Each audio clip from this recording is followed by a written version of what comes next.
India news 24 में आप सभी दर्शकों का स्वागत है। मोदी फंसे ट्रंप के चक्कर में, चंद्रबाबू नायडू ने पलट दी बाजी। अमेरिका के चक्कर में ईरान में फंसे मोदी जी।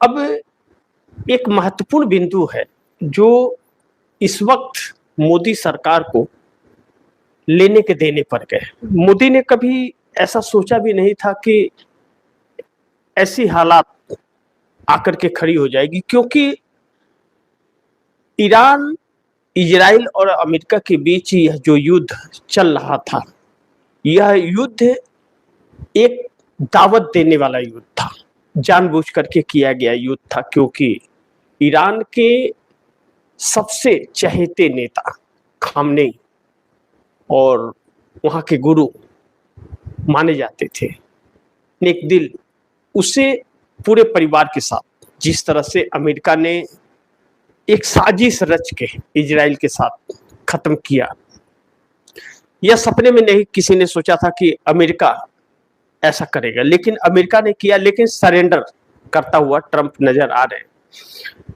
अब सवाल यह है कि अगर अमेरिका के भरोसे हमारे देश के प्रधानमंत्री नरेंद्र मोदी कूद रहे थे, तो अब अमेरिका की तो लग गई, अमेरिका सरेंडर करता हुआ नजर आ रहा है। आज राष्ट्रपति ट्रंप ने सरेंडर की मुद्रा में ईरान की तारीफ करते हुए नजर आया कि हल्के में ले लिया हमने। तो अब इसका असर क्या पड़ेगा? इसका असर विश्व के अन्य देशों में जो पड़ा है, जापान, ऑस्ट्रेलिया आदि जो देश थे, नाटो के देश, जो नाटो और ब्रिक्स दो भागों में है, तो भारत ब्रिक्स का प्रेसिडेंट है और नाटो का अमेरिका है। भारत ने ब्रिक्स से एग्जिट का प्लान निकाला। ब्रिक्स के अंदर रसिया, चाइना, ईरान आदि कई देश हैं। भारत के पास इस साल उसकी अध्यक्षता है। नरेंद्र मोदी न इधर के हुए न उधर के हुए, लटक गए, किसी भी तरफ के नहीं हुए। वजह बड़ी साफ है, ब्रिक्स का अध्यक्ष होने की वजह से भारत को ईरान के ऊपर जो हमले हुए या 126 बच्चे स्कूल में मारे गए, जो अमेरिका ने मिसाइल दाग करके स्कूल को निशाना बनाया, जिसमें 5 साल से 10 साल तक की बच्चियां थी, तो भारत ने आवाज नहीं उठाई, न तो पेशकश की। तो ब्रिक्स का अध्यक्ष अगर ऐसा होगा कि आवाज भी नहीं उठाएगा और बैठक भी नहीं बुलाएगा, तो वैसे व्यक्ति को अध्यक्ष क्यों बनाए कोई? पहली चीज जो नरेंद्र मोदी के लिए बैकफायर कर रही है। अब दूसरा, अमेरिका सरेंडर कर रहा है। अमेरिका ईरान से जंग नहीं लड़ पा रहा है। अमेरिका के बहुत खासे नुकसान हुए हैं और भारत में जो अर्थव्यवस्था चरमराई है और तेल का अकाल जो पड़ा है, अभाव पड़ा है, गैस एलपीजी का अभाव जो पड़ गया है, यह नरेंद्र मोदी के लिए मुश्किलें कर रहा है। और 4 राज्य और 1 केंद्र शासित प्रदेश, 5 राज्यों का चुनाव। ऐसे में आज चंद्रबाबू नायडू ने तो अलग ही झटका दे दिया मोदी को। चंद्रबाबू नायडू ने जो किया, चंद्रबाबू नायडू जैसे पलट ही गए हैं, अब तो बाजी ही पलट दी। जिस मुस्लिम वर्ग से इतना खार खा रही है भारतीय जनता पार्टी, और रेवंत रेड्डी तेलंगाना के सीएम पर जो टीका टिप्पणी कर रही थी कि वह जाते हैं मुस्लिमों के साथ, तो चंद्रबाबू नायडू भी आज चले गए, संकेत दे दिया कि हम आपके लिए अपने वोटर्स को नहीं छोड़ेंगे। अभी कल के प्रोग्राम में मैंने आप दर्शकों को बताया था कि 7.5% मुस्लिम वर्ग का वोट चंद्रबाबू नायडू के टीडीपी को मिला था, और वह 7.5% का 7.5% वोट प्रतिशत चंद्रबाबू नायडू का वक्फ बोर्ड संशोधन बिल 2025 और ईरान इजराइल के युद्ध की वजह से मोदी का साथ दे रहे चंद्रबाबू नायडू, इस वजह से वह पूरे 7.5% वोट प्रतिशत इनके खसक रहे। चंद्रबाबू नायडू के वोट बैंक पर असर पड़ रहा है। बहुत ध्यान से इस कार्यक्रम का आप दर्शक समझिए। और जो अब टीएमडी इंडिया न्यूज 24 के पास आई है चंद्रबाबू नायडू को लेकर के, आज मुस्लिम संगठनों के साथ जाकर के बैठक की चंद्रबाबू नायडू ने। अब चंद्रबाबू नायडू ने बैठक की है तो चंद्रबाबू नायडू से मुस्लिम वर्ग क्या चाहता है आप दर्शकों को पता होगा कि 2025 24 नवंबर की बात है, 2025-24 नवंबर का जमीयत उलेमा हिंद के मौलाना अरशद मदनी, जो जमीयत उलेमा हिंद के अध्यक्ष हैं और मुस्लिम धर्मगुरु मौलाना अरशद मदनी जमीयत उलेमा हिंद का नेतृत्व करते हैं, उन्होंने चंद्रबाबू नायडू और नीतीश कुमार से एक ही गुहार लगाई थी कि इस सरकार का साथ छोड़ दीजिए। और जब इन लोगों ने नहीं बात सुनी तो जमीयत उलेमा हिंद के मौलाना अरशद मदनी ने एक बयान दिया। उन्होंने कहा कि जो हमारे साथ नहीं हम उसके साथ नहीं। और ईरान से जिससे बहुत अच्छी दोस्ती, घरेलू संबंध, व्यापार, उधार में सामान, 60 दिन के क्रेडिट पर ईरान हमें क्रूड ऑयल, कच्चा ऑयल देता था, सस्ता पड़ता था, ट्रांसपोर्टिंग कम लगता था। आप दर्शकों को मैं बताऊं, आप दर्शक चौंक जाएंगे। जम्मू कश्मीर का मामला इंटरनेशनल टेबल पर नहीं गया, इसका खास वजह ईरान था। ईरान हर वक्त भारत के साथ था जम्मू कश्मीर के मामले पर। जिस जम्मू कश्मीर पर पाकिस्तान अपना हक दिखाता था, पीओके जिसे कहा जाता है, और भारत अपना इंटरनेशनल टेबल पर नहीं जा सका। वो खामनेई ही थे जिनकी शहादत हुई, अमेरिका ने मार गिराया। दुर्भाग्य यह कि हमारे देश के प्रधानमंत्री इजराइल जाकर के आते हैं, 12 घंटे भी नहीं बीतता है और खामनेई की शहादत हो जाती है। इसका मतलब हमारे देश के प्रधानमंत्री उसमें शामिल थे। लेकिन अब जिस आका के भरोसे भारतीय जनता पार्टी कूद रही थी, आरएसएस कूद रहा था, वह आका तो सरेंडर कर दिया, तो उसके चमचे क्या करेंगे? नरेंद्र मोदी तो क्या है ट्रंप के, ट्रंप को खुश करने के लिए अपने देश की जनता को बलि के बकरे चढ़ाने। अब मुख्य सवाल यह है, चंद्रबाबू नायडू ने आज यह संकेत दिया कि हम अपने वोटर के लिए आपको छोड़ सकते हैं। नरेंद्र मोदी को यह संकेत साफ शब्दों में उन्होंने दे दिया मुस्लिम वर्ग के पास जाकर के। अब इसका दूसरा पहलू है कि विपक्ष और भी हमलावर, अब इंडिया गठबंधन और हमलावर हो गया, और भी एकजुट हो गया। इसका खास वजह है, ममता बनर्जी पश्चिम बंगाल में भारतीय जनता पार्टी से फाइट कर रही है। 23 अप्रैल और 29 अप्रैल को चुनाव है पश्चिम बंगाल के अंदर, वोटर लिस्ट जारी नहीं हुआ है। और जिस मुख्य चुनाव आयुक्त ज्ञानेश कुमार के खिलाफ महाभियोग आया हुआ है, वही चुनाव आयोग तारीखों का ऐलान करता है, आचार संहिता लगाता है, न्यायपालिका चुप रहती है, सरकार चुप है। तो यह साफ है कि एक बहुत बड़ी साजिश और धांधली के तहत किया जा रहा है। लेकिन प्रधानमंत्री नरेंद्र मोदी के चेहरे पर सिकन और घबराहट, बेचैनी इसलिए दिख रही है क्योंकि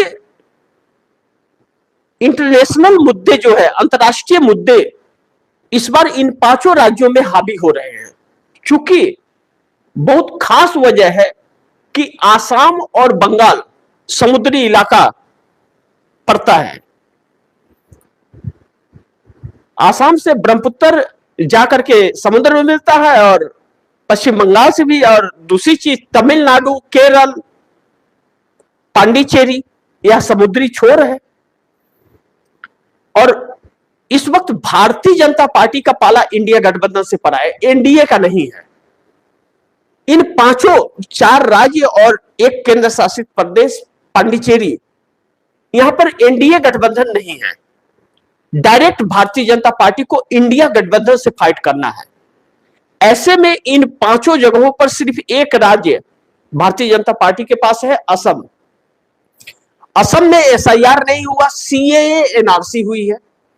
और सीएए एनआरसी के तहत तकरीबन 90 लाख भाजपा के ही वोटर कटघरे में आ गए। तो सीए एनआरसी पर भारतीय जनता पार्टी ने रोक लगा दी, नहीं कराई कहीं भी। जो पूरे देश में गृह मंत्री अमित शाह पार्लियामेंट में चहक चहक करके बोल रहे थे। अब ऐसे में दो तीन चीजें बड़ी महत्वपूर्ण हैं जिस पर चर्चा करना हम लोग को जरूरी हो जाता है कि असम में कांग्रेस हावी है और पश्चिम बंगाल में ममता बनर्जी के 60 से 70 लाख वोट कट गए। 60 से 70 लाख वोट काटने के बाद भी भारतीय जनता पार्टी और चुनाव आयोग के चेहरे पर सिकन होना इस बात की गारंटी देता है कि भारतीय जनता पार्टी चुनाव नहीं जीत पा रही है। और ट्रंप का सरेंडर करना नरेंद्र मोदी के हार का और भी कारण हो जाएगा। नरेंद्र मोदी कुछ बोल ही नहीं पाएंगे। अब क्या बोले कि हम इजराइल अमेरिका के साथ थे, देखिए ईरान परस्त लोगों को हरा दिए, या बोलेंगे? नरेंद्र मोदी ने भारत का नाक कटा दिया। ईरान के लेकर के एक बात कहनी पड़ेगी कि ईरान के सर्वोच्च नेता खामनेई की शहादत जब हुई तो भारत के 60 to 65% लोग ईरान के साथ खड़े थे।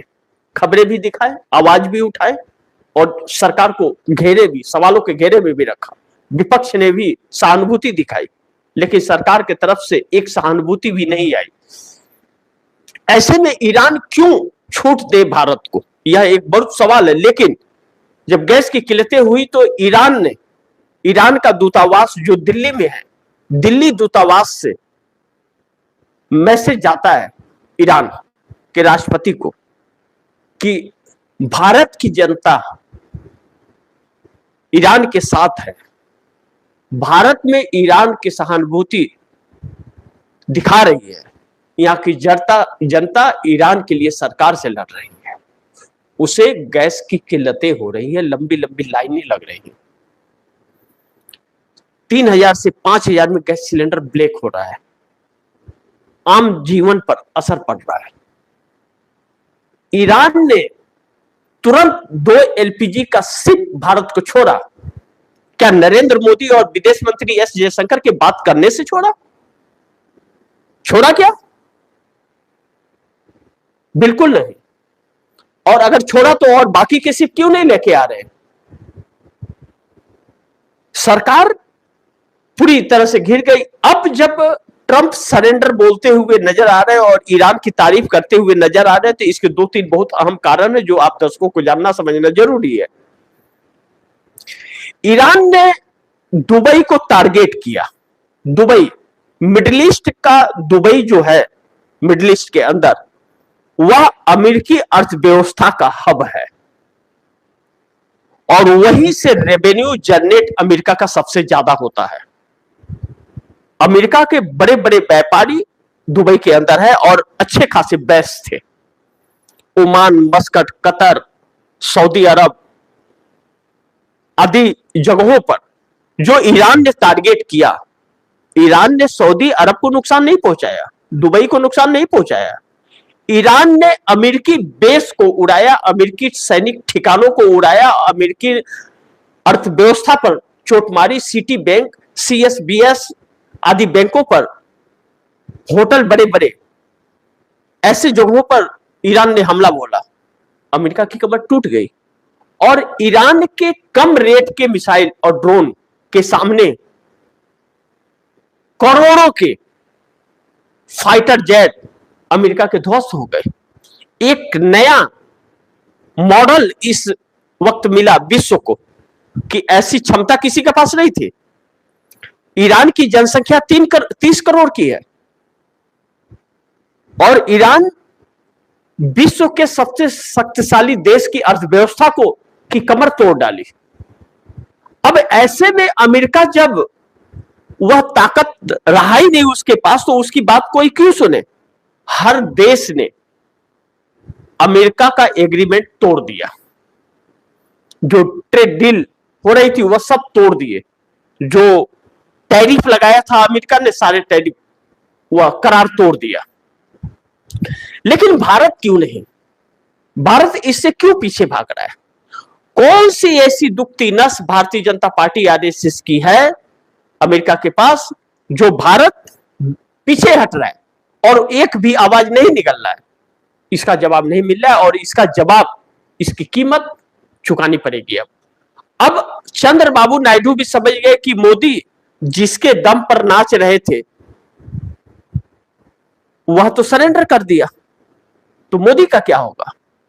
मोदी की दुखती नस ट्रंप के पास है, वह दो तीन चीजें हैं जो राहुल गांधी भी कहते हैं। एप्स्टीन फाइल, इजराइल के पास पैरासस, जो हर किसी के मोबाइल में डाल करके उसका भेद लिया था नरेंद्र मोदी ने सत्ता में आने के लिए, वह अमेरिका के पास भी डिटेल है, वहां के कोर्ट में है। अब ऐसे में अडानी भी फंसे हुए हैं, मोदी को कुछ समझ नहीं आ रहा है। अब यहां पर खेल पलट गया अमेरिका के सरेंडर बोलते ही, लेकिन ईरान ने अभी पीछा नहीं छोड़ा है, खाड़ी को फ्री नहीं किया है। उसने कई शर्तें अमेरिका के सामने रखी है। ईरान ने युद्ध भी खत्म नहीं किया, मार्केट चरमरा गया है, भारत की अर्थव्यवस्था चरमरा गई है, भारत फोकट में मार दिया गया नरेंद्र मोदी के गलत नीतियों और अकड़ के कारण। अब नरेंद्र मोदी को यह सब कुछ समझ आ रहा है कि अब सरकार बचेगी कि नहीं बचेगी, पहले यह देखना जरूरी होगा, क्योंकि चंद्रबाबू नायडू जिस तरह से पलटी मार रहे हैं और अलग अलग तस्वीरें दिखा रहे हैं, भारतीय जनता पार्टी को बहुत सदमे में डाल रहे हैं और भारतीय जनता पार्टी के लिए बहुत मुसीबतें खड़ी हो रही है। और अमेरिका के जांच एजेंसी ने जो रिपोर्ट ट्रंप को दी है, जिसके बारे में कल के कार्यक्रम में मैंने आप दर्शकों को जिक्र किया था 6:30 बजे के कार्यक्रम में, फिर उस पर हम लोग विस्तार से चर्चा करेंगे। आरएसएस पर प्रतिबंध, क्या नरेंद्र मोदी आरएसएस पर प्रतिबंध लगा सकेंगे?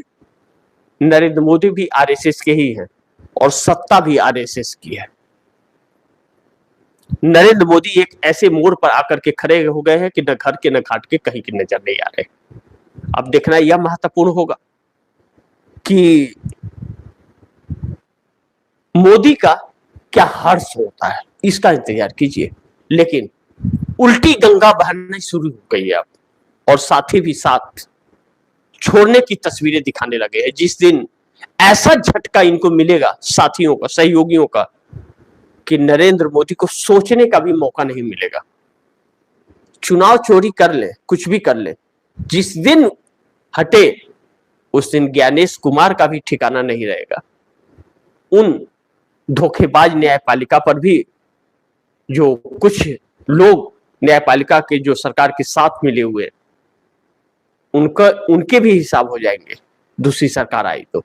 इस बात का खौफ और डर इन लोगों के अंदर है, और अब पांचों के पांचों राज्य हारने के लिए भारतीय जनता पार्टी को तैयार होना चाहिए, क्योंकि खेल पलट गया है और सहयोगी भी पलटते हुए अब नजर आ रहे हैं।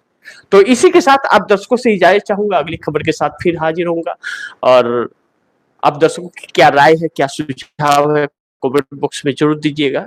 इस खबर को ज्यादा से ज्यादा शेयर कीजिए, अपने दोस्तों को भी कहिए आगे शेयर करें। आपने टेपडी इंडिया न्यूज 24 को सब्सक्राइब नहीं किया, सब्सक्राइब कर लीजिए, अपने दोस्तों को भी कहिएगा सब्सक्राइब करें। मिलते हैं अगली खबर के साथ, तब तक के लिए नमस्कार।